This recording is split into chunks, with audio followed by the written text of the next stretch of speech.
मेरा नाम आशीष है। हम जीके टेस्ट सीरीज पार्ट 3 आज देखेंगे। तो चलिए आज हम पहला प्रश्न देखिए। पहला है फर्मी। फर्मी वह मात्रक है जो व्यक्त करती है ऊर्जा, संवेग, आवेग या लंबाई। तो क्या व्यक्त करती है फर्मी? क्या नापी जाती है? तो लंबाई मापी जाती है। ठीक है, लंबाई मापने की एक छोटी सी इकाई है। तो इसको हम यानी कि फर्मी को हम 10⁻⁻15 मीटर या फिर इकाई में व्यक्त करते हैं। इसका जो प्रतीक होता है वो स्मॉल f होता है। यह नाभिकीय एवं परमाण्विक दूरियों का मात्रक है। ठीक है, और अगर हम अगर हम ऊर्जा की बात करें तो ऊर्जा का मात्रक होता है जूल। ठीक है, जूल। और संवेग का मात्रक होता है किलोग्राम मीटर प्रति सेकंड। ठीक है, किलोग्राम मीटर प्रति सेकंड होता है। और आवेग का जो मात्रक होता है न्यूटन सेकंड। ठीक है, न्यूटन सेकंड। ये ऊर्जा, संवेग और आवेग ये सभी क्या एसआई के मात्रक हैं। अगला क्वेश्चन देखिएगा। अगला है निम्नलिखित तापमापियों में से किसे पायरोमीटर कहा जाता है? किसे पायरोमीटर कहा जाता है? तो सही आंसर क्या हो जाएगा? विकिरण तापमापी। ठीक है, ऑप्शन बी यहाँ पे सही हो जाएगा, विकिरण तापमापी। चलिए अगला क्वेश्चन देखिए। बर्फ का टुकड़ा पेय को ठंडा बना देता है। बर्फ को पिघलाने के लिए पेय से गुप्त ऊष्मा लेता है जिससे पेय ठंडा हो जाता है। नीचे दिए गए कूट से सही उत्तर का चयन कीजिए। अब कूट दिया गया है, ए तथा आर दोनों सही हैं तथा ए की सही व्याख्या आर है। अगला देखिए, ए तथा आर दोनों सही हैं तथा ए की सही व्याख्या आर नहीं है। ए सही है परंतु आर गलत है, ए गलत है परंतु आर सही है। अब आप आइए कथन पे। कथन कह रहा बर्फ का टुकड़ा पेय को ठंडा बना देता है, तो बिल्कुल बना देता है। बर्फ पिघालने के लिए पेय से गुप्त ऊष्मा लेता है, बिल्कुल लेता है। यानी कि दोनों ही कथन सही है और व्याख्या भी सही है, इसलिए हमारा ऑप्शन यहाँ पर ए हो जाएगा। ए तथा आर दोनों सही हैं और ए की सही व्याख्या आर है। ठीक है, अगला क्वेश्चन देखिए। अगला चौथा देखिए। सबसे भारी प्राकृतिक तत्व है, सबसे भारी यूरेनियम है। ऑप्शन ए यहाँ पे सही हो जाएगा। अगला देखिए, अगला है प्राकृतिक रबर किसका बहुलक है? आइसोप्रीन का। ऑप्शन ए यहाँ पे सही हो जाएगा। अगला क्वेश्चन देखिएगा, हड्डियों की अध्ययन विज्ञान की किस शाखा के अंतर्गत किया जाता है? तो आंसर हो जाएगा ऑप्शन डी, ऑस्टियोलॉजी। ठीक है, ऑस्टियोलॉजी के अंतर्गत हड्डियों का अध्ययन किया जाता है। अगला क्वेश्चन देखिए, निम्न में से कौन एक मीन है? ठीक है, यहाँ पे मीन का मतलब है मछली है। कौन एक मछली है? तो ऑप्शन सी यहाँ पे जाएगा, फ्लाइंग फिश। फ्लाइंग फिश क्या है? उड़ने वाली एक जो है मछली है। ठीक है, ये मछली आमतौर पर उष्णकटिबंधीय और उपोष्णकटिबंधीय महासागरों में पाई जाती है। अगला क्वेश्चन देखिए, पक्षी उड़ने के समय इधर उधर गिरने मतलब इधर उधर करने के कारण गिरने लगता है, जिसे रोकता है पंखों को सिकुड़ाकर या फिर पंखों को फैलाकर या पंखों को ऊपर नीचे कर या फिर हवा के साथ उड़कर। तो सही आंसर हो जाएगा ऑप्शन बी, पंखों को फैलाकर। पंखों को फैला लेता है, जैसे पक्षी जो है जब इधर उधर करने लगता है, जब वो गिरने लगता है तो पंखों को क्या करता है? फैला लेता है, तो ताकि वो गिरे ना। अगला क्वेश्चन देखिए, मानव शरीर के ठीक है मानव शरीर के कौन से अंग में लसिका कोशिकाएं लिम्फोसाइट्स बनती है? कहाँ बनती है? ऑप्शन डी यहाँ पे सही जाएगा, तिल्ली में। ठीक है, तिल्ली के साथ साथ और भी जगह बनती है, उसको भी देख लेंगे। ठीक है, जैसे कि आप तिल्ली के साथ साथ देख लीजिएगा। ये 9वां क्वेश्चन है।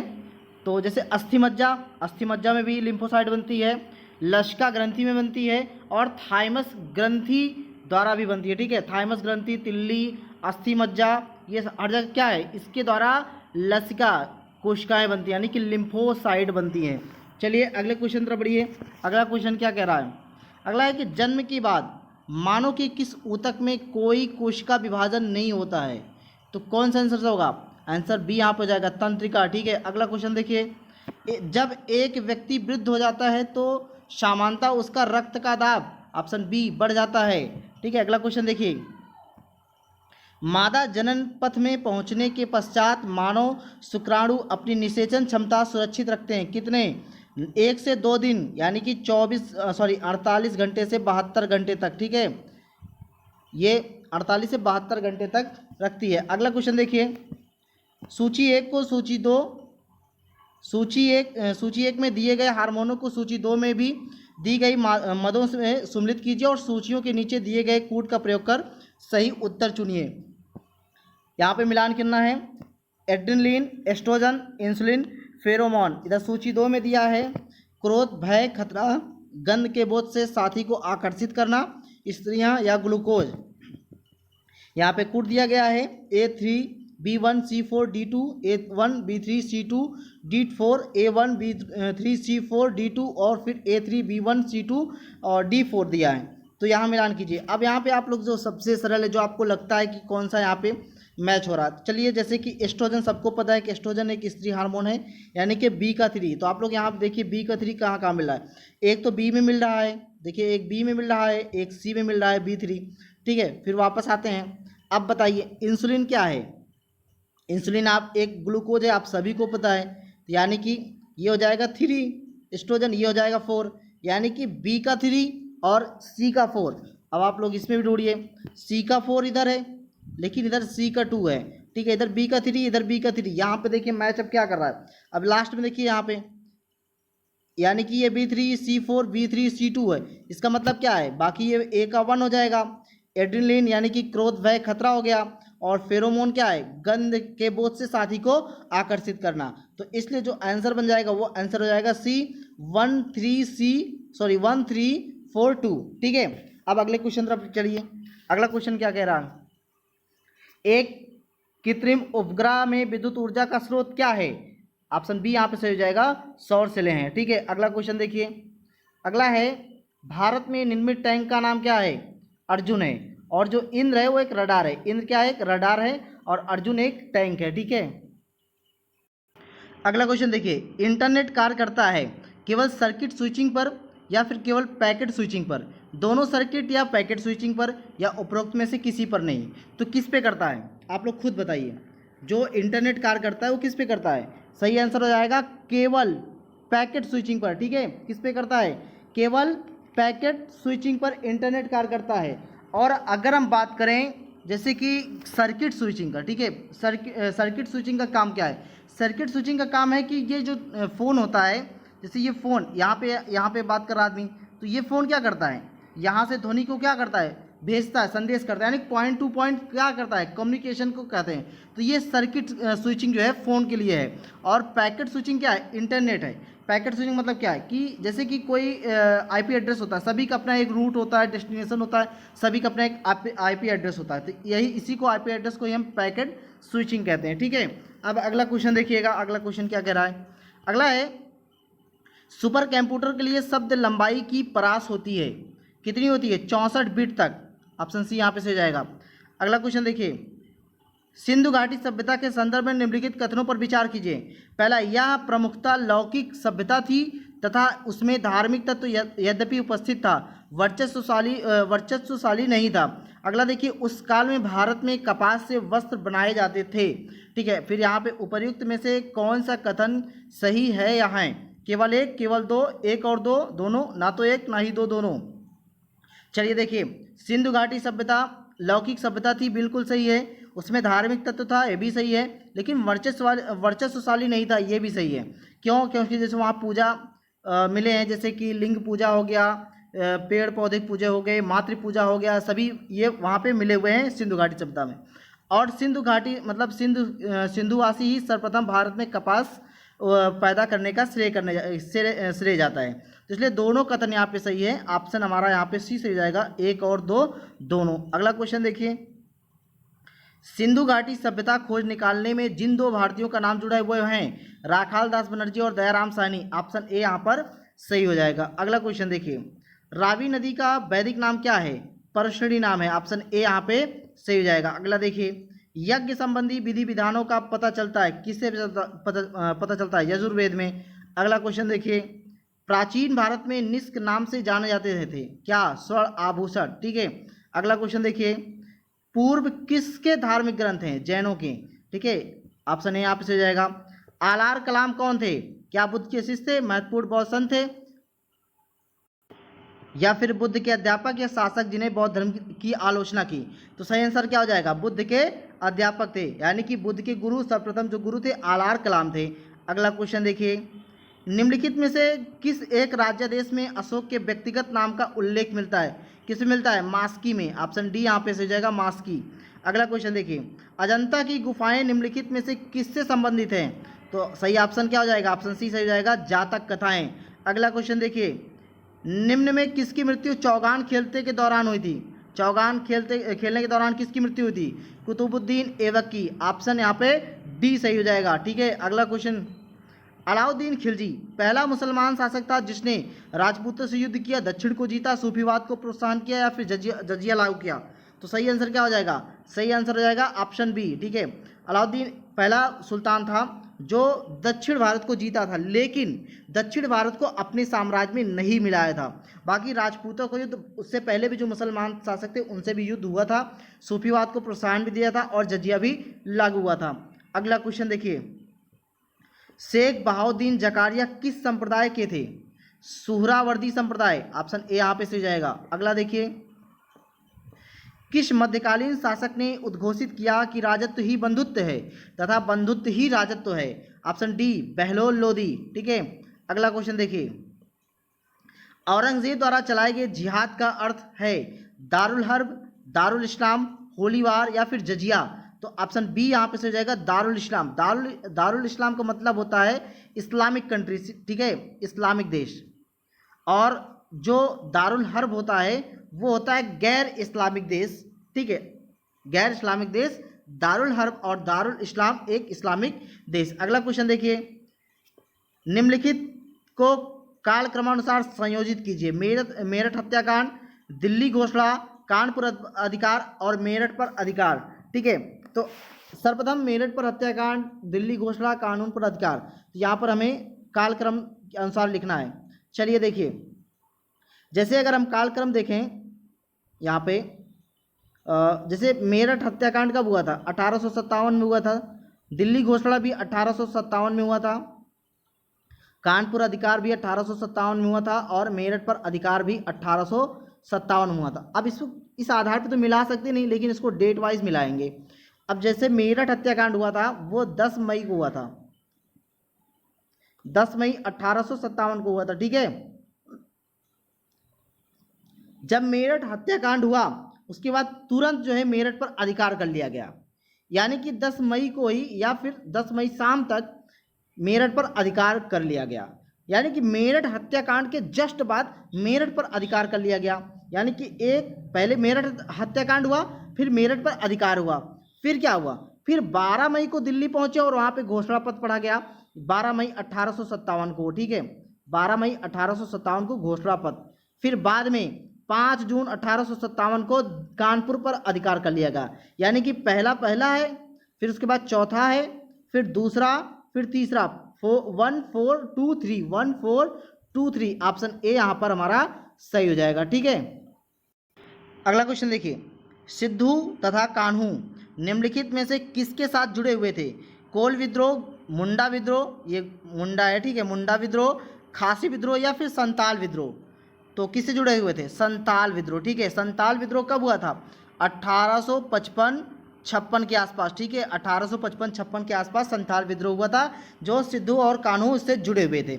अगर हम बात करें कोल विद्रोह कब हुआ था, कोल विद्रोह जो हुआ था वो 1831 से 1832 के आसपास हुआ था, और मुंडा विद्रोह जो हुआ था वो 1899 से 1900 के आसपास हुआ था, और खासी विद्रोह जो हुआ था 1827 से 1833 तक। ठीक है, अगला क्वेश्चन देखिए, देवबंद आंदोलन यूपी संयुक्त प्रांत में किस वर्ष में आरंभ हुआ था? 1866 में। ऑप्शन डी यहाँ पे सही हो जाएगा। अगला क्वेश्चन देखिए, एक जाति एक धर्म और एक ईश्वर में विश्वास करता हूँ निम्न में किसने कहा था? तो ऑप्शन ए नारायण गुरु ने कहा था। अगला क्वेश्चन, निम्नलिखित का सही कालानुक्रम क्या होगा? वुड का एजुकेशन डिस्पैच, और मैकाले का minute on education, the sergeant education report, Indian education या फिर हंटर कमीशन?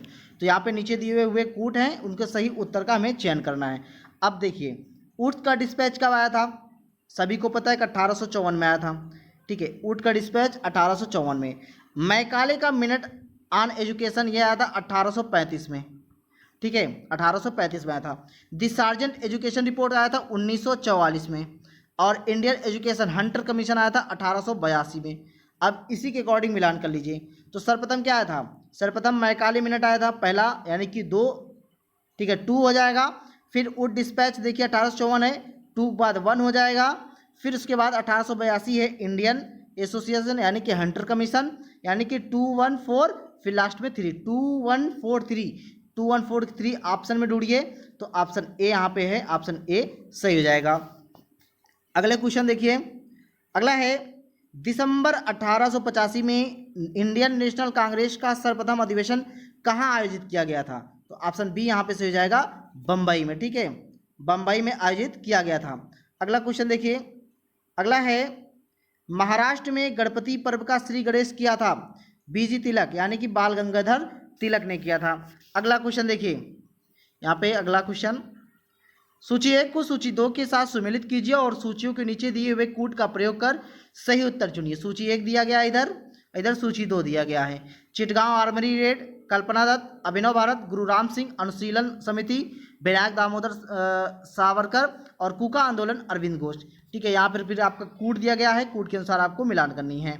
तो चलिए इसमें सबसे पहले आप देखिए कि आपको इसमें क्या आ रहा है। सबसे पहले आपको यही ढूंढना है। जैसे आपको मान लीजिए कूका आंदोलन समझ में आ रहा है। ठीक है, जैसे कूका आंदोलन समझ में आ रहा है, कूका आंदोलन यानी कि गुरु राम सिंह के नेतृत्व में, यानी कि डी का 2। ठीक है, अब आप यहाँ मिलान कीजिए, डी का 2 है कहीं? तो डी का 2 कहाँ पे है? एक तो यहाँ पे है और एक यहाँ पे है, यानी कि ए और 4, यानी कि बी ऑप्शन और सी ऑप्शन से हमें कोई मतलब नहीं है।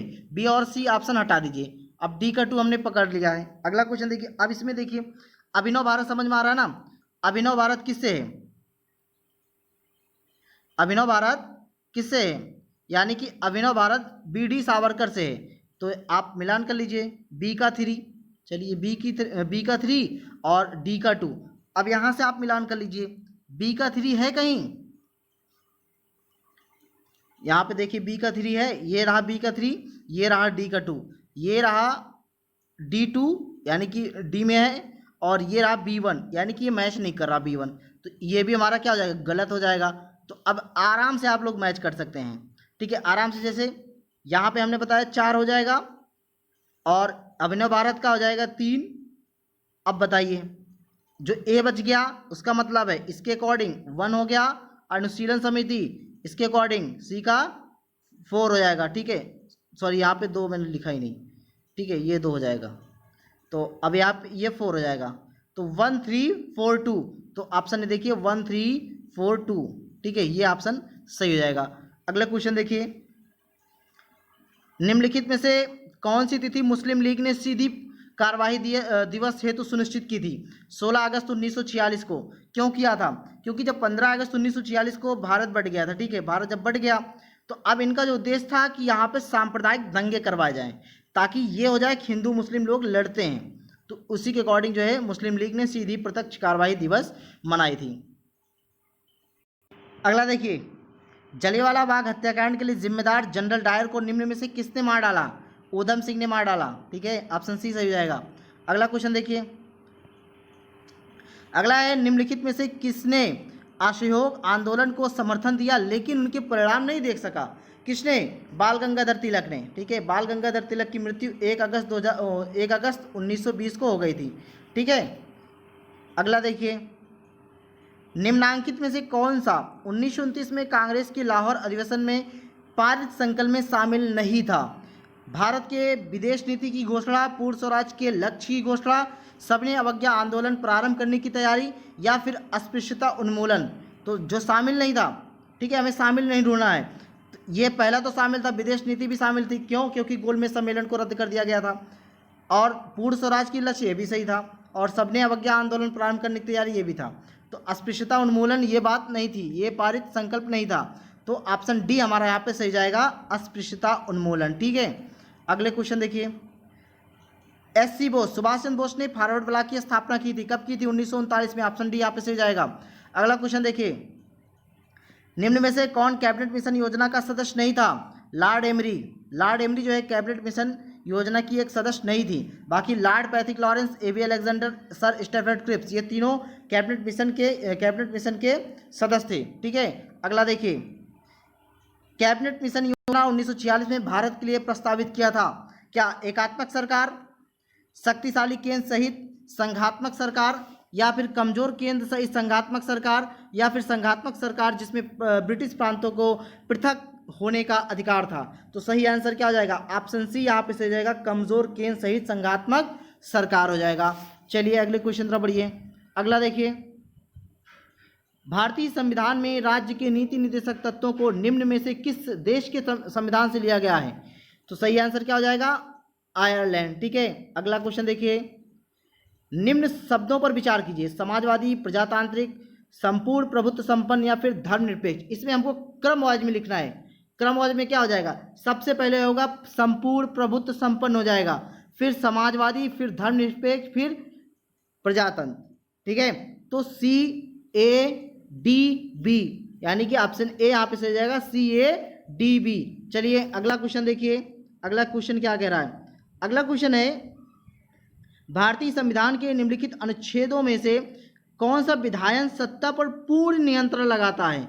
कौन सा लगाता है? अनुच्छेद 14, विधि के समक्ष समता। ठीक है, अनुच्छेद 14 ऑप्शन ए सही हो जाएगा। अगला क्वेश्चन देखिए, 1950 के दशक के भाषाई राज्यों की प्रबल मांग के उपरांत निम्नलिखित में से कौन से राज्य पुनर्गठित हुए? कर्नाटक, महाराष्ट्र, पंजाब, आंध्र प्रदेश। नीचे दिए गए कूट का प्रयोग कर सही उत्तर चुनिए। ठीक है, 1 2 3 4, 1 2 2 4, 1 और 4। तो हमें इसमें सही आंसर ढूंढना है। देखिए 1950 के दशक में दो राज्य जो है, जो भाषाई, ठीक है, भाषाई राज्यों की भाषाई राज्यों के आधार पर गठन हुआ था। एक तो आंध्र प्रदेश है, दूसरा महाराष्ट्र है। अब पहले तो ये मद्रास था, तो मद्रास से तेलुगु भाषी जो है लोग जो थे, तेलुगु भाषी लोग, वो कह रहे थे कि हमारा एक नया अलग यानी कि पृथक राज्य दे दो, हमें हमारा एक नया राज्य बना दो। तो इसमें जो सर्वप्रथम जो महत्वपूर्ण भूमिका निभाए थे, उनका नाम है श्री रामुल्लू। ठीक है, क्या नाम है? रामुल्लू। श्री रामुल्लू जो है करीब 56 दिन तक आमरण अनशन किए थे बिना खाए पिए। जब उनकी मृत्यु 1952 में हो गई थी, उसके बाद फिर इनकी मृत्यु के बाद ये जो हिंसक थी काफ़ी तेज हो गया, आंदोलन काफ़ी तेज हो गया और हिंसक हो गया। तब उसके बाद जो है पंडित जवाहरलाल नेहरू उसमें प्रधानमंत्री थे, उन्होंने तेलुगु भाषियों के लिए एक नए पृथक राज्य की घोषणा कर दी, जो आंध्र प्रदेश के रूप में आया। तो आंध्र प्रदेश का गठन 1 अक्टूबर 1953 को हुआ। कब हुआ था? 1 अक्टूबर 1953 को हुआ। ठीक है, 1 अक्टूबर 1953 को। और उसके बाद जो महाराष्ट्र का गठन हुआ था, महाराष्ट्र की गठन 1960 ईस्वी में हुआ था। ठीक है, बात समझ में आ गई ना? चलिए अगले क्वेश्चन तरफ बढ़िए। अगला क्वेश्चन देखिए, निम्नलिखित में से कौन सा मूल अधिकार विदेशी नागरिकों को प्राप्त नहीं है? कौन सा ऐसा मूल अधिकार है जो विदेशी नागरिकों को प्राप्त नहीं है? विधि के समक्ष समानता, अभिव्यक्ति की स्वतंत्रता का अधिकार, प्राण एवं दैहिक स्वतंत्रता का अधिकार, या फिर शोषण के विरुद्ध अधिकार। आप लोग इसको खुद सोचिए, इसमें जो विदेशियों को नहीं प्राप्त है वो कौन सा है? विधि के समक्ष समानता अनुच्छेद 14 से अनुच्छेद 18 तक है। अभिव्यक्ति की स्वतंत्रता का अधिकार किसमें है? अनुच्छेद 19 में है। प्राण एवं दैहिक स्वतंत्रता अनुच्छेद 21 में है। शोषण के विरुद्ध अधिकार अनुच्छेद 23 और 24 में है। ठीक है, तो इसमें जो इंपॉर्टेंट है, इंपॉर्टेंट कर रहा है कौन सा अधिकार, मूल अधिकार विदेशी नागरिकों को प्राप्त नहीं है, हमें ढूंढना नहीं है। तो ऑप्शन बी यहां पर से हो जाएगा, अभिव्यक्ति की स्वतंत्रता का अधिकार विदेशी नागरिकों को नहीं मिला है। अब बात आती है कि विदेशी नागरिकों को अधिकार मिला कौन सा है। देखिए, विधि के समक्ष समानता ये विदेशी नागरिकों को भी मिला है, साथ साथ इंडियन नागरिक को तो मिला ही है। प्राण एवं दैहिक स्वतंत्रता का अधिकार भी विदेशी नागरिकों को मिला है, और शोषण के विरुद्ध का अधिकार भी विदेशी नागरिकों को प्रदान किया गया है। साथ ही में जैसे अनुच्छेद 21A आप सभी को पता है, शिक्षा का अधिकार, ये भी विदेशियों को मिला है। ठीक है, विदेशी नागरिकों को भी मिला है, विदेशी नागरिकों साथ साथ इंडियन दोनों को मिला है। तो अनुच्छेद 22 में बात कही गई गिरफ्तारी व निवारक निरोध के विरुद्ध संरक्षण, ये भी दोनों को मिला है, यानी कि विदेशी और इंडियन दोनों को।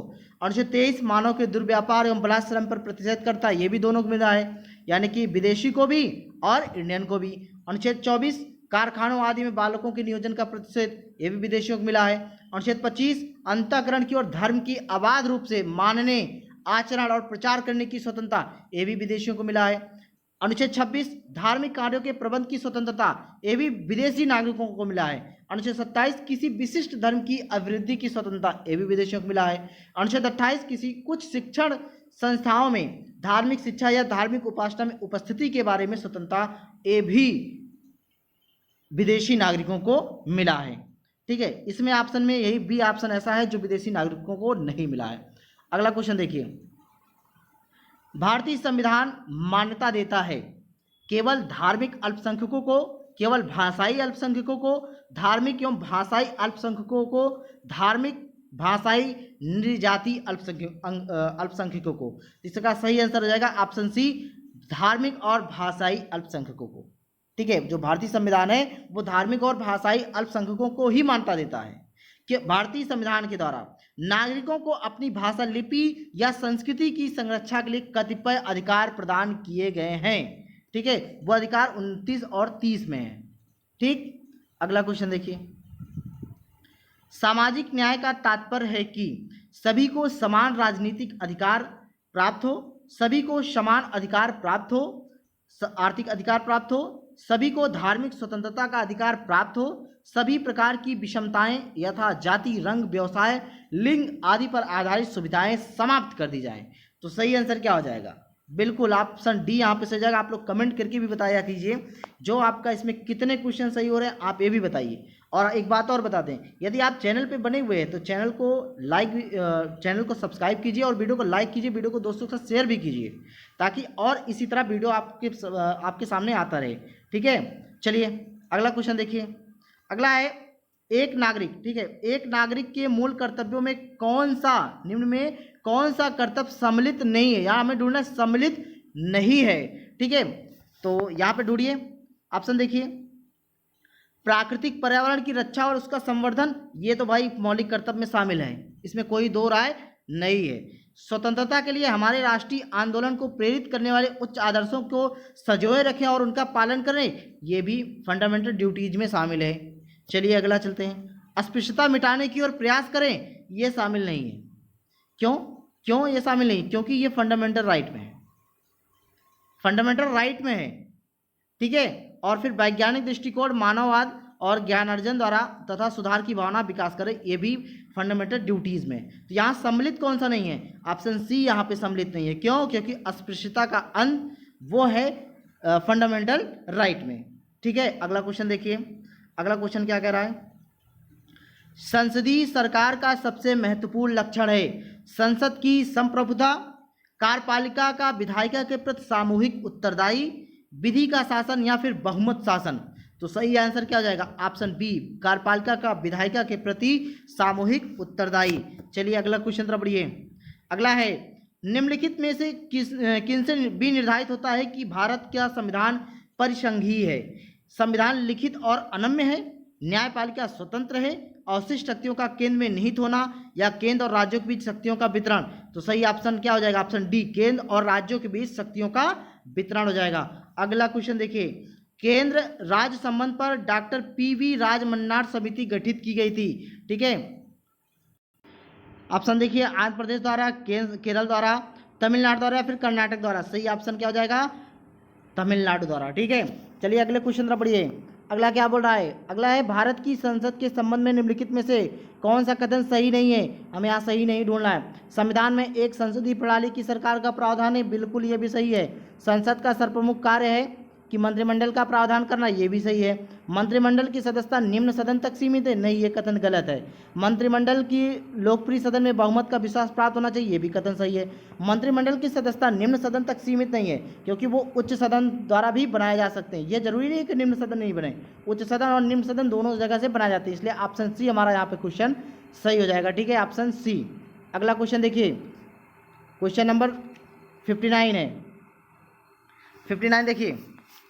लोकसभा में की कार्यवाही में भाग लेने का अधिकारी कौन नहीं होता है? यहाँ हमें नहीं ढूंढना है। भारत के नियंत्रक एवं महालेखा परीक्षक CAG कैग, भारत का अटॉर्नी जनरल महान्यायवादी, सॉलिसिटर जनरल यानी कि महान्याय अभिकर्ता, भारत के राष्ट्रपति के सचिव। अब कौन इसमें अधिकारी भाग नहीं लेता है, हमें ढूंढना है। चलिए देखिए, पहला देखिए, भारत के नियंत्रक एवं महालेखा परीक्षक, ये तो भाई भाग लेता है। भारत के अटॉर्नी जनरल महान्यायवादी, ये भी भाग लेता है, लेकिन वोट देने का अधिकार नहीं है। अब सॉलिसिटर जनरल यानी कि अब इसका क्या है?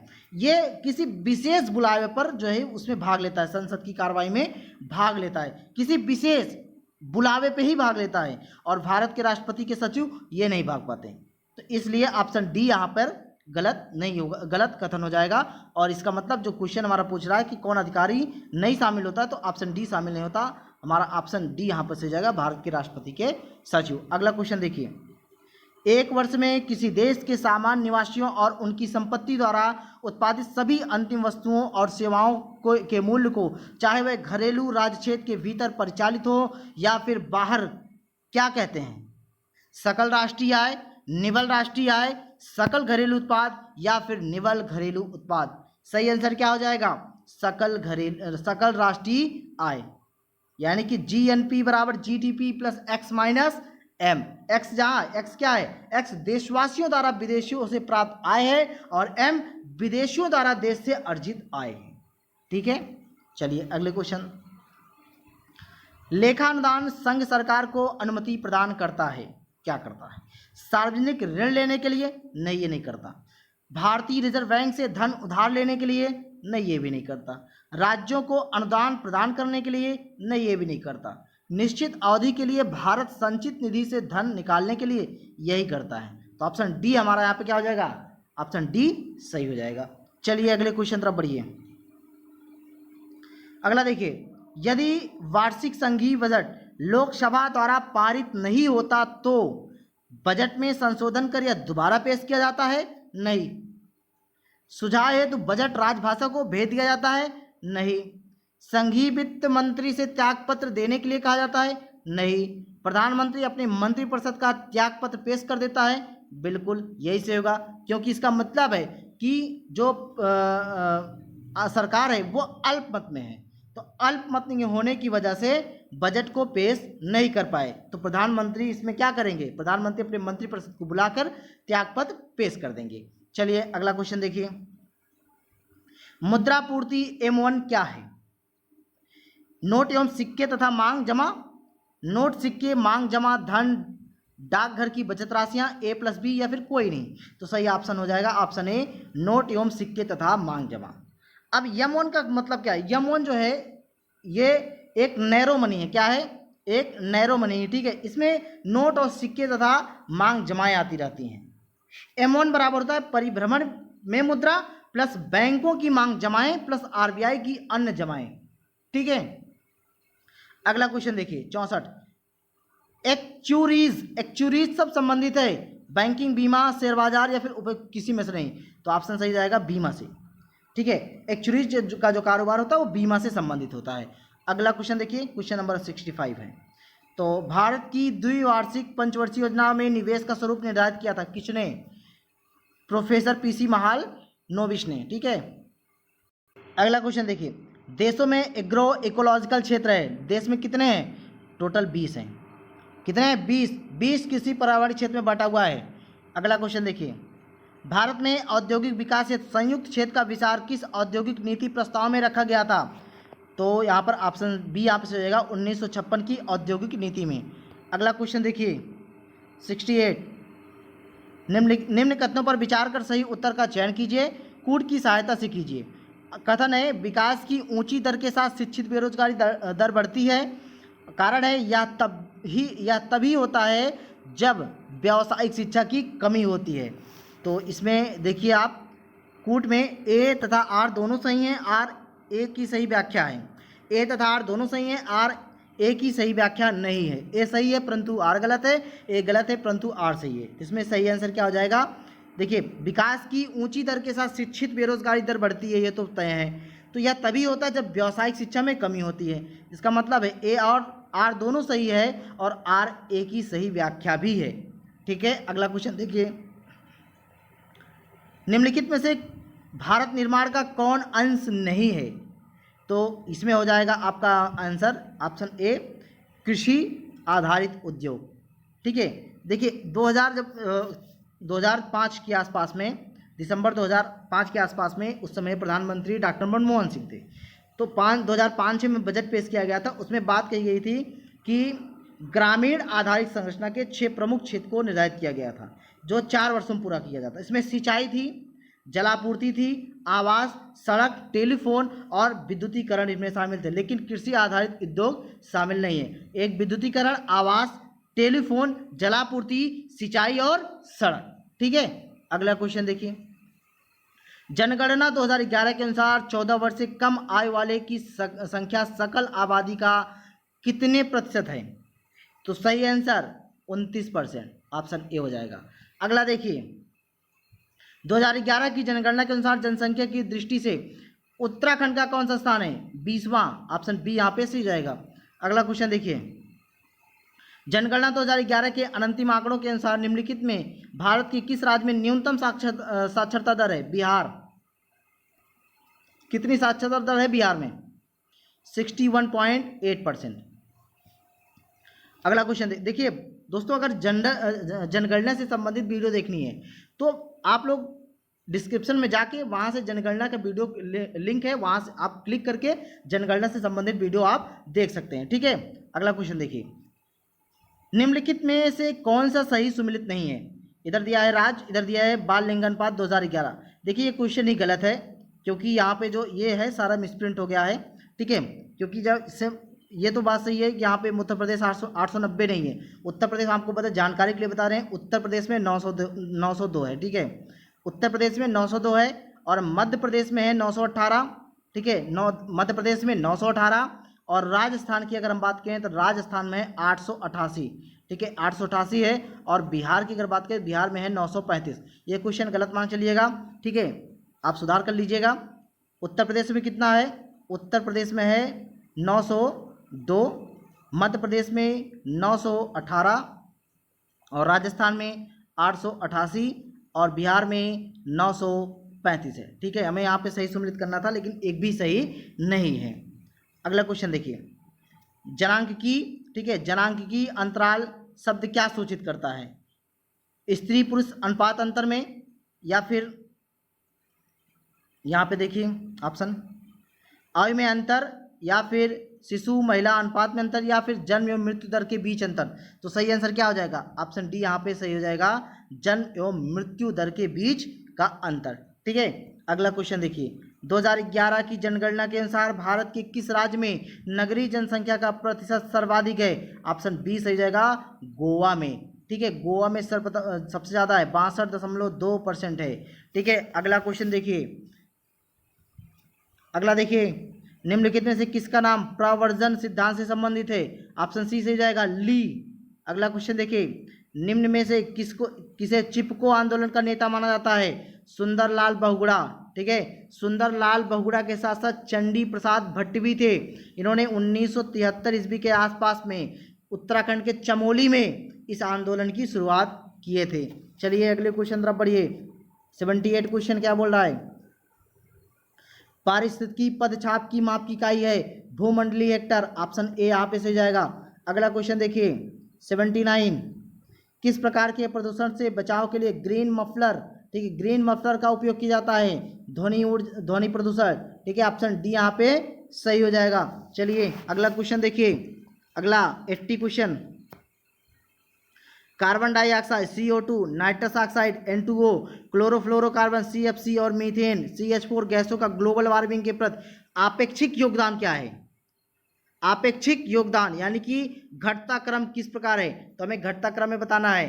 तो सबसे ज़्यादा किस में है? CO2 में, ठीक है, CO2, फिर CH4, फिर N2O, फिर CFC, ठीक है। अब इसमें बताइए CO2 कहाँ है?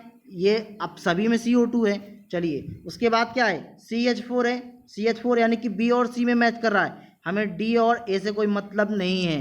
अब क्या है? N2O है, चलिए यहाँ पे मिल गया N2O, तो इसलिए हमारा ऑप्शन जो हो जाएगा वो C हो जाएगा, CO2, CH4, N2O, CFC, ठीक है। अगले क्वेश्चन तरफ बढ़िए 81, निम्नलिखित में से कहाँ पर एक संरक्षित कच्छ वनस्पति क्षेत्र है? कहाँ पर है? गोवा में। गोवा में कहाँ? चोराव द्वीप पे, ठीक है। कहाँ? चोराव द्वीप पे। कहाँ पे? चोराव द्वीप पे एक संरक्षित कच्छ वनस्पति क्षेत्र है, यानी कि मैंग्रोव, ठीक है। अगला चलिए क्वेश्चन देखिए, नामदफा बाघ अभ्यारण्य किस राज्य में स्थित है? सही आंसर क्या हो जाएगा? अरुणाचल प्रदेश। दोस्तों अगर आप लोग को GS पॉइंट आशीष अगर PDF चाहिए तो PDF के लिए देखिए, आप लोग PDF लेने हैं GS पॉइंट आशीष टेलीग्राम चैनल से जुड़ना होगा, आप वहां से PDF को प्राप्त कर सकते हैं। इसका लिंक आपको जो है डिस्क्रिप्शन में दिया गया है, आप वहां से PDF को प्राप्त कर सकते हैं। चलिए अगला देखिए, निम्नलिखित संस्थानों में किसमें पर्यावरण सूचना प्रणाली ENVIS का जनसंख्या एवं पर्यावरण केंद्र स्थित है किसमें? IIPS मुंबई। ठीक है, अगला क्वेश्चन देखिए।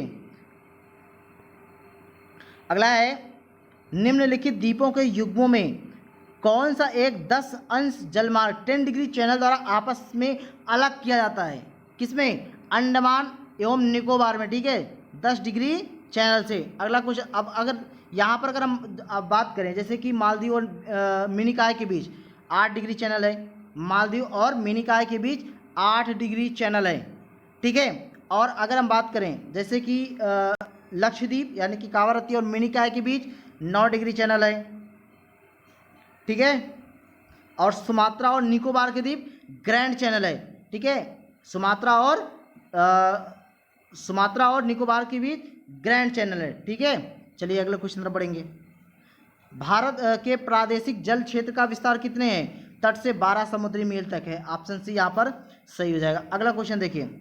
अलकनंदा और भागीरथी मिलती हैं, कहाँ पे मिलती हैं? ऑप्शन बी देवप्रयाग में। विष्णुप्रयाग में क्या मिलता है? धौली गंगा और विष्णु गंगा। विष्णुप्रयाग में धौली गंगा और विष्णु गंगा। ठीक है, अब रुद्रप्रयाग में क्या मिलते हैं? रुद्रप्रयाग में अलकनंदा मंदाकिनी और कर्णप्रयाग में अलकनंदा पिंडार। ठीक है, क्या मिलते हैं? अलकनंदा और पिंडार मिलते हैं। अगला क्वेश्चन देखिए। तमिलनाडु व आंध्र प्रदेश के तट का नाम है, तमिलनाडु व आंध्र प्रदेश के तट का नाम क्या है? कोरोमंडल तट। क्या है? ऑप्शन ए यहाँ पे हो जाएगा, कोरोमंडल तट है। ठीक है, चलिए अगला क्वेश्चन देखिए। अब इस कोरोमंडल को तट को हम उत्कल का मैदान या आंध्र प्रदेश या फिर तमिलनाडु का मैदान भी कहते हैं। चलिए अगला क्वेश्चन तरफ बढ़िए।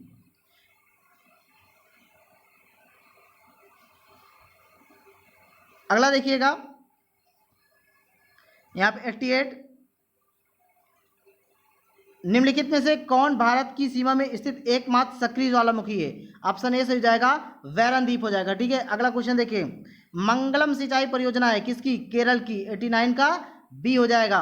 अगला क्वेश्चन देखिए। उत्तर दक्षिण व पूर्व पश्चिम कॉरिडोर सुपर हाईवे का मिलन कस्बा कहाँ है? झांसी उत्तर प्रदेश में। अगला क्वेश्चन देखिए।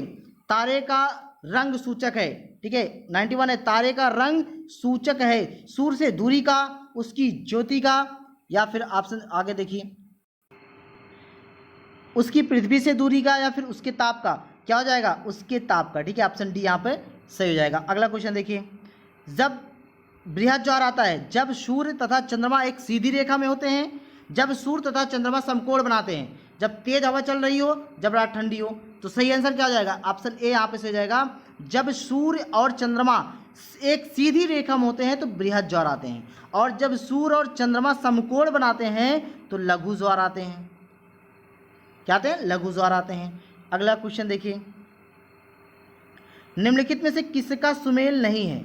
हमें यहाँ ढूंढना है किसका सुमेल नहीं है। ठीक है, फिजी का शुआ ये सही है, ये सुमेल है।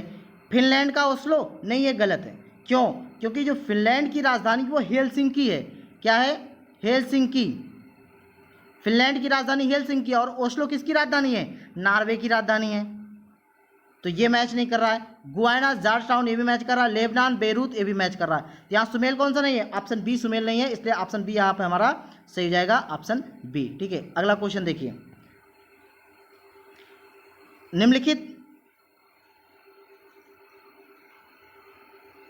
निम्नलिखित में से किस युग में पृथ्वी लगभग बर्फ से ढकी हुई थी? किसमें?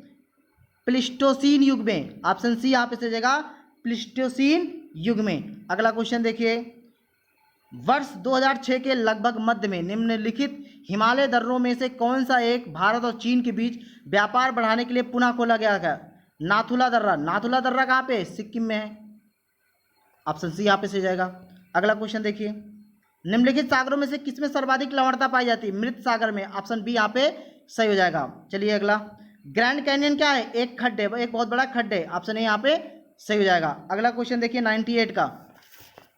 ठीक है, 98। केंद्र और राज्यों द्वारा सामाजिक सेवाओं पर जीडीपी के अनुपात में व्यय वित्त वर्ष 2019-20 में कितने प्रतिशत हो गया था? अब आप लोग खुद बताइए। 98 का ऑप्शन सी 7.7%। अगला, अर्थव्यवस्था में कुल औपचारिक रोजगार में वित्त वर्ष 2011-12 की तुलना में वित्त वर्ष 2017-18 में कितने प्रतिशत की वृद्धि हुई थी? 9.98% की वृद्धि हुई थी। अगला क्वेश्चन देखिए, विनिर्माण और बिजली क्षेत्र में नई घरेलू कंपनी के लिए कारपोरेट टैक्स दर क्या है? Option D 15%।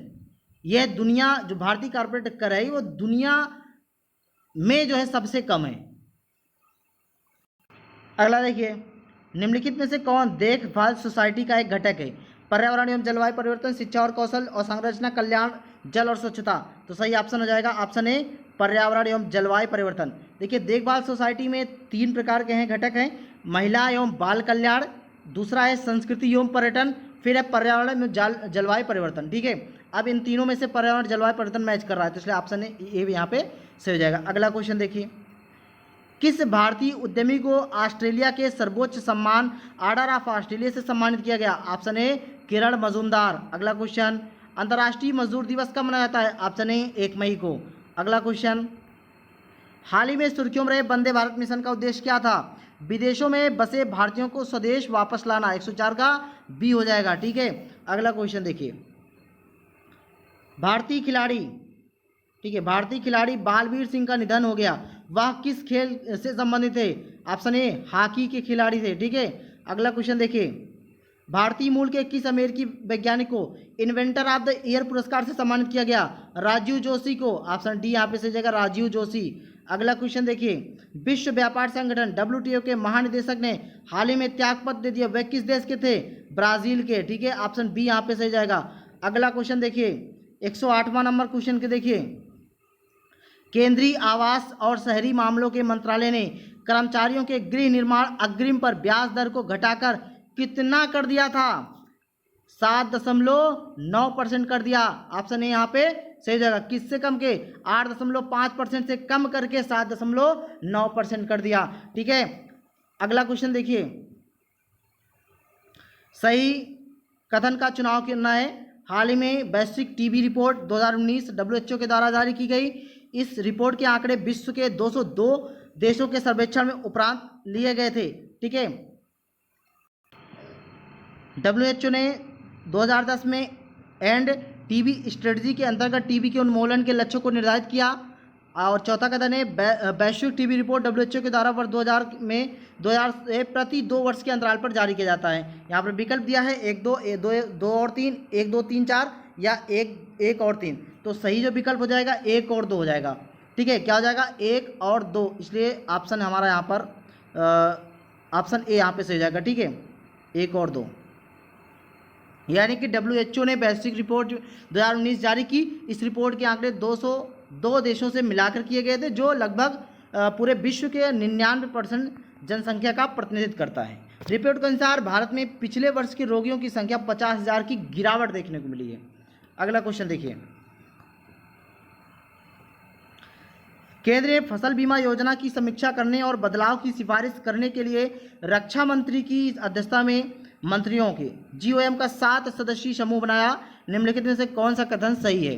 यहाँ पे देखिए, कथन है फसल बीमा योजना one nation one scheme theme के अनुरूप है और इसमें पिछले सभी योजनाओं की सर्वोत्तम विशेषताएं शामिल है और साथ ही पिछली सभी दिक्कतों कमियों को हटा दिया गया। दूसरा कथन है, यह योजना पूर्व से व्यापक फसल बीमा प्रदान करती है, अनिवार्य कम प्रीमियम दरों पर गैर रोकथाम योग्य प्राकृतिक जोखिम के खिलाफ कटाई के बाद अवधि के लिए। ठीक है, अब इसमें देखिए क्या एक सही है, 2 सही है, 1, 2 सही है या फिर ना तो 1 ना तो 2। तो सही आंसर हो जाएगा ऑप्शन सी, 1 और 2 दोनों सही है। ठीक है, अगला क्वेश्चन देखिए, अगला है 17 दिसंबर 2019 को केंद्रीय मंत्री रविशंकर प्रसाद ने राष्ट्रीय मीडिया केंद्र नई दिल्ली में राष्ट्रीय ब्रॉडबैंड मिशन का शुभारंभ किया। इस मिशन के संबंध में विकल्प में कौन सा कथन सही नहीं है? हमें ढूंढना, सही नहीं ढूंढना है। ठीक है, अब देखिए, इस मिशन का दृष्टिकोण डिजिटल ढांचे के त्वरित विकास, डिजिटल अंतर को समाप्त करना या डिजिटल सशक्तिकरण और समावेशन पर आधारित है। बिल्कुल ये कथन सही है। इस मिशन का उद्देश्य 5 सिद्धांतों पर आधारित नहीं, इस मिशन का उद्देश्य 3 सिद्धांतों पर आधारित है। ठीक है, कितने? 3 सिद्धांतों पर आधारित है। अब कौन कौन से हैं? अब इसमें जो है उपलब्धता, गुणवत्ता सेवा और किफ़ायती सेवा। ठीक है, अगला देखिए, इस मिशन का लक्ष्य सभी गाँव में 2022 तक ब्रॉडबैंड सेवा प्रदान करना, यह भी सही है। अगला कथन है, इस मिशन के तहत राज्यों और केंद्र शासित प्रदेशों के साथ मिलकर कार्य करने तथा राइट ऑफ वे मॉडल विकसित करना, ये भी सही है। तो जो हमारा यहाँ पूछ रहा है कौन सा कथन सही नहीं, तो ऑप्शन यहाँ पर बी कथन सही नहीं। क्यों? क्योंकि 3 सिद्धांतों पर आधारित है। ठीक है, अगला क्वेश्चन देखिए, 112 नंबर है। निम्नलिखित युग्मों में से किसमें वही संबंध है जो ऑस्ट्रेलिया महाद्वीप में है? ठीक है, इंजन, रेलगाड़ी, नदी, तट। अगला देखिएगा यहाँ पे, विक्रांत जहाज और यूरी गॉगरिन अंतरिक्ष। देखिए, जिस तरह जो है ऑस्ट्रेलिया एक महाद्वीप है, उसी तरह विक्रांत क्या है? विक्रांत एक जहाज है। तो ऑप्शन यहाँ पर हमारा सी सही हो जाएगा। ठीक है, अगला क्वेश्चन देखिए, निम्नांकित में कौन विषम सदस्य है? पाउंड मुद्रा में नहीं, लीटर, गैलन, वर्ग मीटर। तो ऑप्शन यहाँ पर डी है जो है ये विषम मुद्रा में वर्ग मीटर। ठीक है, अब अगला क्वेश्चन है कि अनुक्रम, ठीक है, यहाँ अनुक्रम दिया है 8, 11, 17, x और 53, 101, फिर x का मान हमें ज्ञात करना है 23, 26, 30, 29 है। तो क्या हो जाएगा? देखिए अब यहाँ पे हमें लगाते हैं, जैसे 8 का 11 है तो यानी कि 8 प्लस जोड़ा गया है 3 11 बना है। लेकिन अब उसके बाद जो 17 आया, इसमें हम 3 जोड़ेंगे, कितना जोड़ेंगे? 6 जोड़ेंगे, तो 6 जोड़ेंगे तो 17 आएगा। तो इस तरह लगाएंगे, जैसे देखिए हम क्रमवार चलेंगे, 8 प्लस 3 जोड़े बराबर 11 आया। ठीक है, अब 11 में हम 6 जोड़ेंगे, ठीक है, तो 17 आएगा। फिर 17 में हमें क्या करना है? हमें जो है 12 जोड़ना है। क्यों? क्योंकि हम 3 को जो है गुणा करते चलेंगे 2 से। यहाँ पे जैसे कि 8 प्लस 3 है बराबर 11 आया है। अब इसमें हम गुणा कर देंगे, 3 में 2 से गुणा करेंगे तभी तो 6 आएगा। तो 3 गुणे 2 कर दीजिए, तो यानी कि इधर हो जाएगा 11 प्लस 3 दूनी 6 बराबर 17। अब गुणे यहाँ 6 गुणे 2 कर देना, यहाँ 17 प्लस 12, ठीक है, कितना आ रहा है? 12 7 19 और 12 7 19 हो गया, 10 29, ठीक है, 29 आ गया। और फिर इसी तरह जो है आप और गुणा करते चले जाइए, जैसे कि 29 है, फिर आप जो है उसमें 24 जोड़ दीजिए, 12 दूनी 24 जोड़िए, 53 आएगा। फिर उसके बाद 53 आने के बाद 53 में फिर 24 दूना 48 जोड़ दीजिए, 101 आ जाएगा। तो सही आंसर क्या हो जाएगा? x बराबर कितना हो जाएगा? 29 हो जाएगा। तो ऑप्शन सी हमारा यहाँ पर सही हो जाएगा। अब अगले क्वेश्चन तरफ बढ़ेंगे। अगला क्वेश्चन हमारा क्या कह रहा है? अगला है, देखिए, अधोलिखित कूट संकेतों में सही विकल्प द्वारा श्रृंखला को पूर्ण कीजिए। ठीक है, यहाँ पे JFMA फिर डॉट डॉट डॉट दिया है, तो जनवरी, फरवरी, मार्च, अप्रैल, मई, जून, जुलाई, ऑप्शन ए यहाँ पर सही हो जाएगा। चलिए अगले क्वेश्चन पर बढ़िए। देखिए, एक स्कूल पहुंचने के लिए एक छात्र अपने घर से 2 किलोमीटर उत्तर दिशा में जाता है, फिर बाएं घूमकर 1 किलोमीटर चलता है, फिर दाएं घूमकर 1.5 किलोमीटर जाता है और अंततः दाएं घूमकर 1 किलोमीटर और चलता है। घर से स्कूल का न्यूनतम फासला कितना है? 3.5 किलोमीटर, 3 किलोमीटर, 2.5 किलोमीटर या 2 किलोमीटर? चलिए उत्तर की तरफ चलते हैं पहले। चलिए यहाँ पे मान लीजिए उसका घर है, ठीक है, यहाँ से वो चला 1 किलोमीटर, 1 किलोमीटर जा रहा है ना, 2 किलोमीटर जा रहा है। यहाँ पे उसका घर है, यहाँ से ये 2 किलोमीटर चला गया अपना। उसके बाद क्या करा? उसके बाद करा बाएं घूम गया, बाएं घूम जाओ, फिर ये बाएं घूम गया, कितना घूमा? 1 किलोमीटर घूम गया। फिर बाएं घूमने के बाद फिर दाएं घूमता है, 1.5 चलता है यहाँ, यानी कि ये जाता है 1.5 जाता है, ठीक है, ये 1.5 गया। फिर उसके बाद क्या जाता है? फिर कह रहा है फिर दाएं घूमता है और 1 किलोमीटर जाता है। चलिए 1 किलोमीटर जाता है, यानी कि यहाँ पहुँच गया, यानी कि 1 किलोमीटर यहाँ पर हो गया।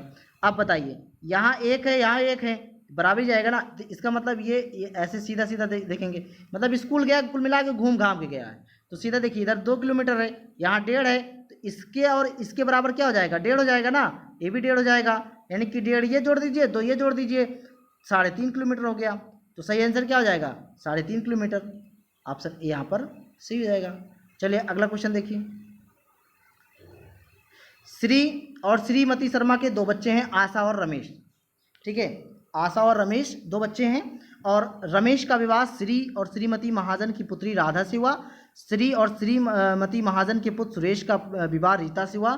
सुनील और राज सुरेश और रीता की संतान है। उमा और सुधा रमेश और राधा की पुत्रियां हैं। सुधा का आशा से क्या संबंध है? तो चलिए पहले बना लेते हैं। चलिए ये देखिए शर्मा जी हैं, ठीक है, ये शर्मा जी हैं, ठीक है, शर्मा जी, और इधर महाजन जी हैं, ठीक है।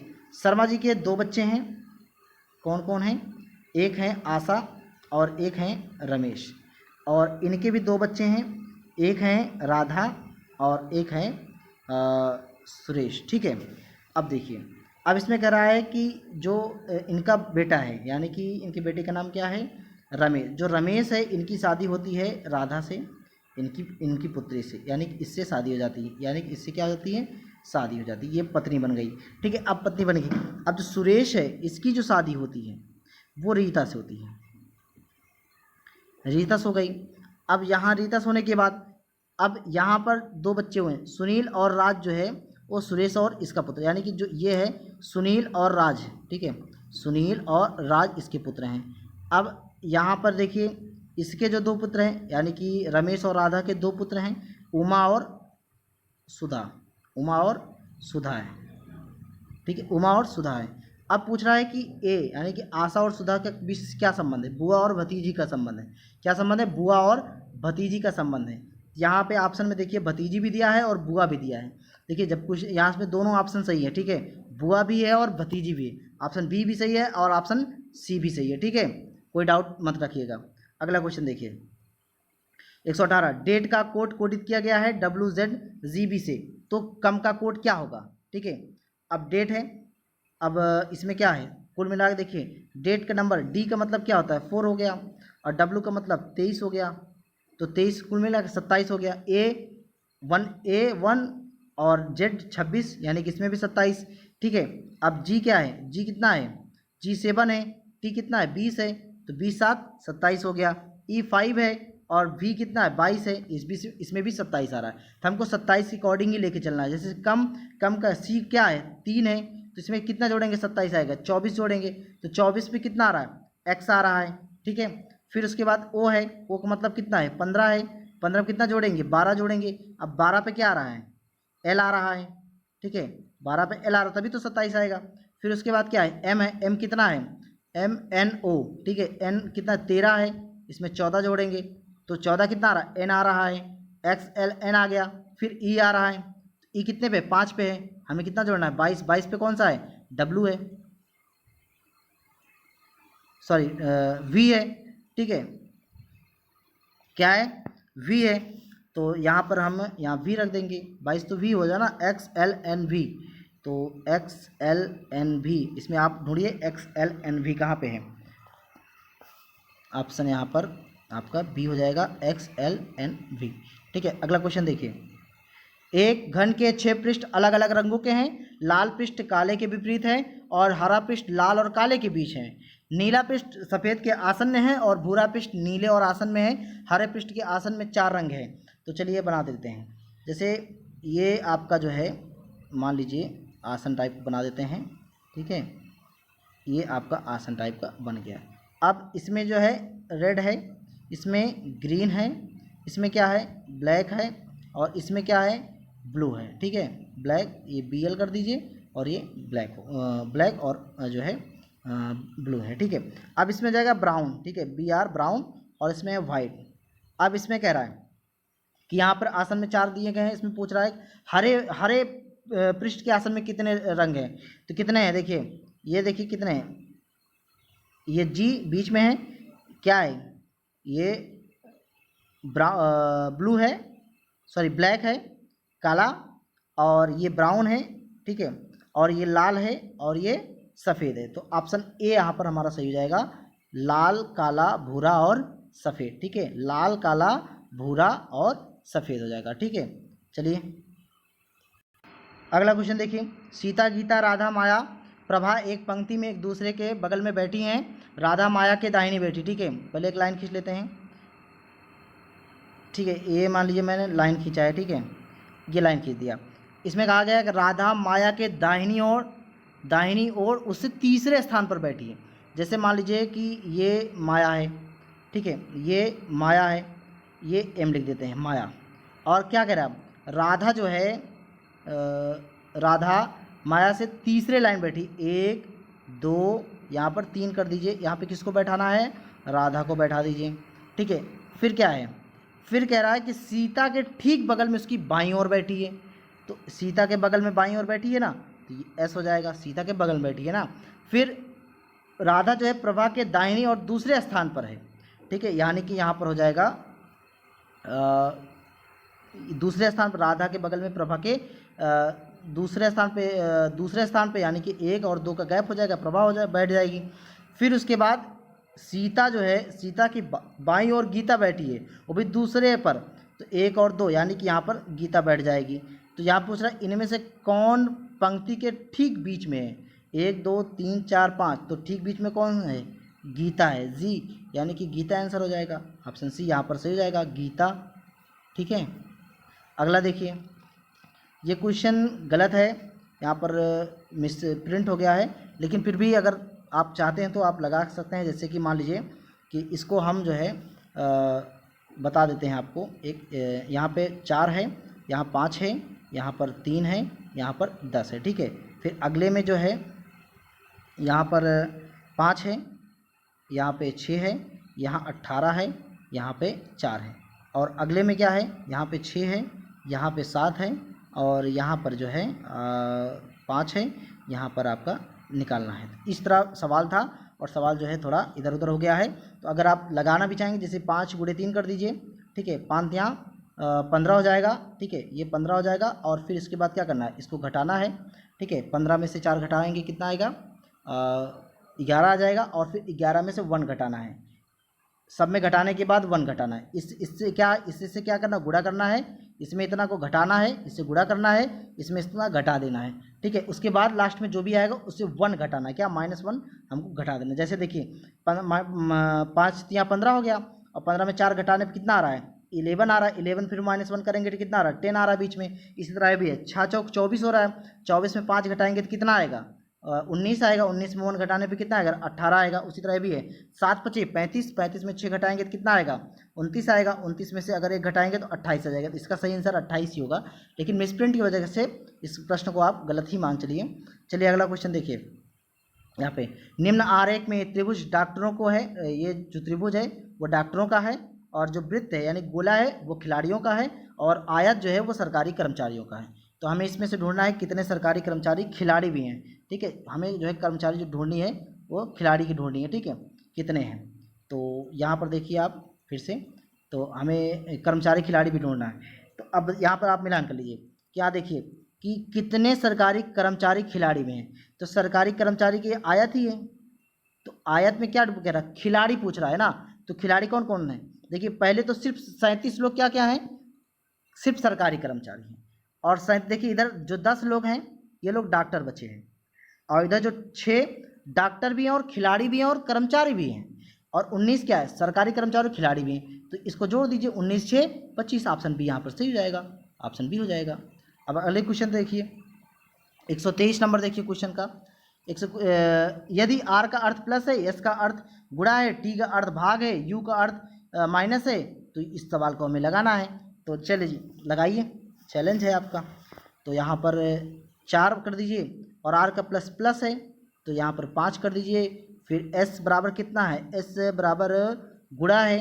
ठीक है, गुणे का 30 कर दीजिए। फिर टी कितना है, भाग है, तो भाग लगा दीजिए, भाग ये 10 हो जाएगा। फिर यू का मतलब माइनस हो गया। अब इसे सॉल्व करना है, तो सर्वप्रथम ये इसको सॉल्व करेंगे, भाग को। 10 यहाँ 30 हो गया, 3 आ गया, तो 3 को गुणे 5 कर दो, यानी कि 4 + 15 हो गया, -7 हो गया। ठीक है, अब क्या करेंगे, अब इसको हम क्या करेंगे, ये 15 और 4 19 है, इसको जोड़ लेंगे, तो 19 - 7 कर दीजिए, घटा दीजिए, कितना आ गया, 12 आ गया। तो सही आंसर क्या हो जाएगा, 12 आ जाएगा हमारा आंसर, ऑप्शन ए यहाँ पर सही हो जाएगा। अगला क्वेश्चन देखिए, यहाँ पर अधोलिखित में कौन सा कथन सही नहीं है। तो यहाँ सभी गुलाब जो लाल हैं ये कथन सही नहीं है, क्यों, क्योंकि ये प्राकृतिक है, नेचुरल है, और ये कई प्रकार के रंगों में पाया जाता है। ठीक है, ये सही, ये ऑप्शन यहाँ पे सही हो जाएगा। अगला क्वेश्चन देखिए, 3:40 पे घड़ी की सुइयों के बीच का कोण कितना होगा।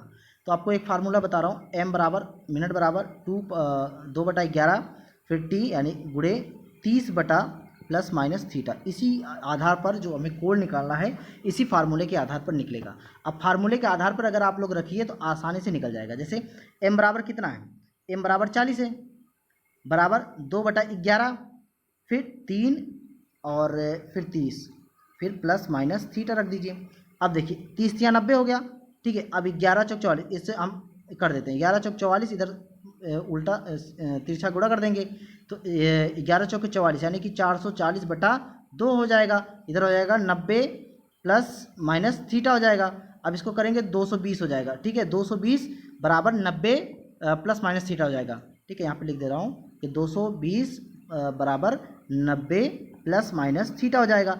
अब 90 को हमको इधर लाना है, तो ठीक है, 220 माइनस 90 कर दीजिए बराबर थीटा कर दीजिए। अब इसको जब घटाएंगे तो 130 आएगा, 130 थीटा बराबर कितना हो गया 130, ठीक है, 130 डिग्री हो जाएगा। तो हमारा आंसर क्या हो जाएगा 130, ऑप्शन बी यहाँ पर सही हो जाएगा, ठीक है। अगला क्वेश्चन देखिए, चरकुला प्रमुख लोक नृत्य है किसका है, ब्रजभूमि का, ऑप्शन बी यहाँ पे हमारा सही हो जाएगा। अगला क्वेश्चन देखिए, उत्तर प्रदेश के निम्नलिखित जिलों में किसका क्षेत्रफल सर्वाधिक है, लखीमपुर खीरी जिले का सर्वाधिक क्षेत्रफल है। अगला क्वेश्चन देखिए, यहाँ पर उत्तर प्रदेश के संबंध में निम्न कथनों पर विचार करना है। जनगणना 2011 के अनुसार साक्षरता 67.7% है। आबादी घनत्व 879 प्रति वर्ग किलोमीटर है। सर्वाधिक आबादी वाला जनपद शहर कानपुर है। जनपद सीतापुर में सर्वाधिक अनुसूचित जाति की आबादी है। तो आप सभी को मिलान इसमें जो है आपको सही उत्तर चुनना है। 1 और 2, 2, 3, 4, केवल 1, 2 और 4 सभी 4 यानी कि चारों कथन सही है। तो चलिए देखिए, पहला कथन, जनगणना 2011 के अनुसार साक्षरता प्रतिशत कितना है 67.7%, यह सही है। आबादी का जो घनत्व है 879 प्रति वर्ग किलोमीटर है, ये भी सही है। सर्वाधिक आबादी वाला जनपद कानपुर, नहीं कानपुर नहीं है, इलाहाबाद है, या प्रयागराज जिसको बोलते हैं प्रयागराज, ये कथन गलत है। जनपद सीतापुर में सर्वाधिक एससी की आबादी है, ये भी सही, 124 है, 124 हमारा यहाँ पे सही है, 124 ऑप्शन सी यहाँ पे सही हो जाएगा, ठीक है। अगला क्वेश्चन देखिए, सूची 1 को सूची 2 के साथ सुमेल कीजिए और नीचे दिए गए कूट से हमें सही उत्तर चुनना है, ठीक है। यहाँ पे आपके कूट दिए गए हैं और इसके बाद आपको मिलान करने हैं। चलिए, मिट्टी के बर्तन, तो मिट्टी के बर्तन कहाँ बनते हैं, मिट्टी के बर्तन खुर्जा में बनते हैं, कहाँ पे, एकटू हो जाएगा। और काष्ठ नक्काशी, काष्ठ नक्काशी मतलब जो लकड़ी के नक्काश बनाए जाते हैं वह कहाँ बनते हैं, वो सहारनपुर बनते हैं, यानी कि आपका 4 हो जाएगा। और काष्ठ पादुका खड़ाऊ कहाँ बनता है, पीलीभीत में बनता है। जरी बरेली में। 2, 4, 3, 1, यहाँ पे 2, 4, 3, 1 ढूंढिए, 2, 4, 3, 1, 2, 4, 3, 1, ऑप्शन डी यहाँ पर मिल रहा है, 2, 4, 3, 1 सही हो जाएगा। अगला क्वेश्चन देखिए, सूची 1 को सूची 2 के साथ सुमेल कीजिए और सूची को नीचे दिए गए कूट से सही उत्तर चुना। इधर राज दिया है, इधर अणु शक्ति केंद्र दिया है, ठीक है, इधर आपके कूट दिए गए हैं, तो आप यहाँ पे मिलान कर लीजिए। अब बताइए, गुजरात, गुजरात में क्या है, गुजरात में काकरा पारा है, ठीक है, क्या है, काकरा पारा, यानी कि ये 2 हो जाएगा। अब कर्नाटक में क्या है, कर्नाटक में कैगा है, अब नाम से समझ में आ जाएगा, कैगा है। राजस्थान में क्या है, अब राजस्थान में रावत भाटा है, 3 हो जाएगा। उत्तर प्रदेश में सबको पता है नैरोरा है। अगर आपको ये इस तरह नहीं आ रहा तो उत्तर प्रदेश में तो आ रहा होगा ना, उत्तर प्रदेश दिमाग में अगर आ रहा है कि नैरोरा, डी का 1 अगर आ रहा है तो यहाँ पर मिलान कर लीजिए, डी का 1 यानी कि D1 का 2 जगह दे रखा है, एक बी और सी दे रखा है। अगर अब इसमें आप कर्नाटक के नाम से मिलान कर लीजिए, बी का 4 यानी कि बी का 4 कितना आ रहा है, यानी कि ऑप्शन सी सही हो जाएगा, 2, 4, 3, 1 सही हो जाएगा, ठीक है। अगले क्वेश्चन तरफ बढ़ेंगे, जो अगला क्वेश्चन है यहाँ पे देखिए, सूची 1 है, सूची 2 है, सुमिलित करना है। सूची के नीचे दिए गए कोड का प्रयोग करते हुए सही उत्तर चुनना है। उत्तर प्रदेश में ऐतिहासिक इमारत, फिर इधर स्थान दिया है, ठीक है। यहाँ पे आपके 84 गुम्बद, फिर जामा मस्जिद है, बौद्ध स्तूप है और कामदागिरी पर्वत है। अब इधर आपको मिलान करना है। अब इसमें आपको अगर आपको समझ में नहीं आ रहा है कि कौन कहाँ से है, तो एक भी चीज़ इसमें समझ में आ रही होगी ना, जैसे बौद्ध स्तूप आ रही है समझ में, तो बौद्ध स्तूप कहाँ पे है, सभी को पता है कि बौद्ध स्तूप कुशीनगर में होगा, तो यानी कि सी का 2 होगा। अब इसमें सी का 2 देख लीजिए कहीं पे है, यहाँ ऑप्शन ए में सी का 2 है, नहीं है। ऑप्शन बी में सी का 2 है, नहीं है। ऑप्शन सी में सी का 2 है, बिल्कुल है। ऑप्शन डी में है क्या, देखो ऑप्शन डी में भी नहीं है।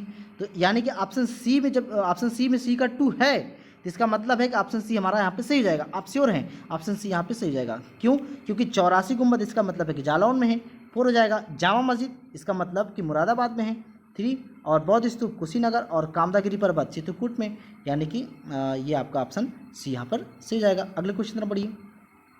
Doctor Ambedkar institute of technology for handicapped अवस्थित है, कहाँ पे अवस्थित है, 132 का सही आंसर क्या हो जाएगा, कानपुर, ऑप्शन सी। अगला देखिए, द ऑपरेशन ग्रीन परियोजना का उत्तर प्रदेश में शुभारंभ कब हुआ था, 2001 में, ऑप्शन सी सही हो जाएगा। अगला क्वेश्चन देखिए, निम्न में उत्तर प्रदेश की किस जनपद में आर्यभट्ट नक्षत्रशाला है, रामपुर में है, ऑप्शन डी यहाँ पे सही हो जाएगा। अगला क्वेश्चन देखिए, उत्तर प्रदेश में कृषि विश्वविद्यालयों की संख्या कितनी है, 5 है। अगला देखिए, निम्नलिखित में से कौन सही सुमेलित नहीं है, हमें यहाँ पे सही सुमेलित नहीं ढूंढना है। स्कूटर इंडिया लिमिटेड लखनऊ में, यह सही सुमेलित है। मॉडर्न बेकरीज कानपुर, ये भी सही सुमेलित। सीमेंट कारखाना बरेली में, नहीं, सीमेंट कारखाना चुर्क में है, ठीक है। चुर्क में है, और उर्वरक कारखाना जो बरेली में है वो आंवला बरेली में है, ठीक है। तो हमारा जो आंसर हो जाएगा वो सम्मिलित नहीं है, वो सीमेंट कारखाना सम्मिलित नहीं है। अगला क्वेश्चन देखिए, उत्तर मध्य क्षेत्रीय सांस्कृतिक केंद्र कहाँ स्थित है? इलाहाबाद में है। और अगला देखिए, कच्चा रेशम उत्पादन भारत का कौन सा स्थान है? दूसरा स्थान है। पहले पे कौन है? पहले पे चाइना है। अगला देखिए, भारत में सोने का सर्वाधिक संचित भंडार किस राज्य में है? सभी को पता है, कर्नाटक में। ऑप्शन यहाँ पे सही जाएगा। और आज का लास्ट क्वेश्चन, कुल हीरा संसाधन में मध्य प्रदेश का कितना प्रतिशत योगदान है? 90.18% योगदान है। तो दोस्तों आज का वीडियो आपको लोग कैसा लगा? वीडियो अगर अच्छा लगा तो वीडियो को लाइक कीजिए और दोस्तों को शेयर कीजिए, और ज़्यादा से ज़्यादा शेयर कीजिए, ज़्यादा से ज़्यादा इसको जो है लाइक कीजिए, ताकि आपको नए वीडियो ऐसे ही बनते रहें। और यदि आप चैनल पर नए हैं तो चैनल को सब्सक्राइब कर लीजिएगा, बगल में बेल आइकन बनी होगी इसको दबा लीजिएगा, ताकि आपको नए वीडियो को नोटिफिकेशन मिल जाए, ठीक है। अगर आप इसको PDF चाहते हैं तो GS पॉइंट आशीष टेलीग्राम चैनल है, और इसका लिंक आपको जो है डिस्क्रिप्शन में दिया गया है, आप वहाँ से PDF को प्राप्त कर सकते हैं। चलिए कल फिर मिलते हैं इतने ही क्वेश्चन के साथ, तब तक के लिए नमस्कार।